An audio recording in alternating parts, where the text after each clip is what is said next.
How do you incorporate then injury prevention strategies and technique to your strength training programs?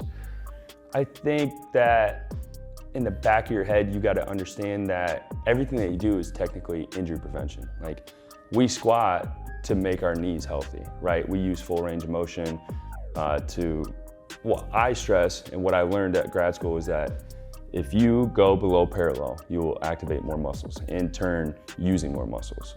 Okay, so if you use a higher range of motion, you'll use more muscles. So then more activated, more used, in turn it can help with knee health. That's at least what we were telling our athletes, and it worked. In 7 years that my head strength coach was there, in the whole athletic department, he had 8 ACLs.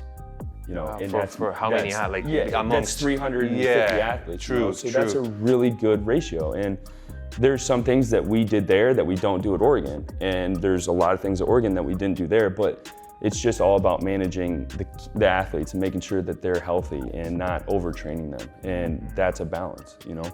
There's a lot of things that you can put into the program that are technically injury prevention, like using unilateral movements, one arm, one leg, stuff like that. That's injury prevention to me. And if you don't put that in your program, or at least think about that in your program, then you're doing your kids a disservice. Because lifting in general should be injury prevention, but the goal is to make them stronger or make them more explosive and transfer it to sport. But the whole of it is to make sure your athletes are safe. Because yeah, if they're safe, they will play longer, they'll perform better. They'll trust you more, and it buys buy-in. Like, okay, It goes even high mindset-wise, exactly. right? Yeah, you that's have to true. get that athlete to buy into what you're doing, and for them to give 100% effort, you know? And if it's not there, they're not gonna do it, and they're not gonna put their full into it. And you see that all the time. Coaches may not, you know, explain why we do stuff, and then they're kind of left in the dark, like, okay, well, why do we do this movement, and what's the purpose of it? And there's kids out there that want to know that before they even dive into something. Which is good though. It is, yeah. and that's what I need. I need kids that ask questions and want to know why, because one, it also makes me a better coach, because I have to reverberate, I have to teach them, and that's one of the better things about being a coach, is like learning, but also teaching. Teaching.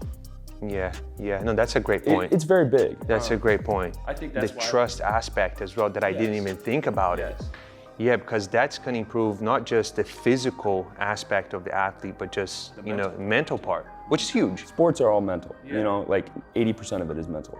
How do you respond to a situation? Yeah, no, that's a great point.